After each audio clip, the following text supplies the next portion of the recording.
ine-expect ni Lolit Solis na magiging exciting ang paglilink kina Alden Richards at Catherine Bernardo. Say pa niya, good catch ka raw ito. Well, effective naman talaga ang tambalan nila na humahakot ngayon ng sangkatutak na taga-suporta.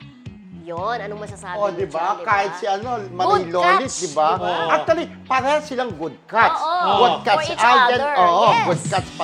Parehas mahusay na artista. Parehas na yayamanin. Walang gamitan Hindi nasa one-sided. masasabi. Parehong sikat. Parehas Parehas silang sikat. magbe-benefit. Parehong diba? single. Oo. Yes, At iba parehong talaga, mayaman. iba talaga pag single, di ba yung sinabi nga ni Manay Lolit, pag single ka, mas madali kang i-partner, mas magaan yung pagsasama yung dalawa pag parehong single kasi walang kontrabida. Correct. Parang Good catch, di ba? Correct. Kahit si Manny Lolit, hanga sa cut din. Pero parang Kinikilig-kilig. lumalalim hindi lang pa ng sini, dinner date na, nangyayari na sa dalawa. tinuruan mag-drive. Oo. Diba? Ay, Within the bongga. village lang daw. So diba? parang may mangyayari sa dalawa, ramdam ko. Diyos ko, baka kagaya ng Kim Pao, isipin ko na may something na sa kanila.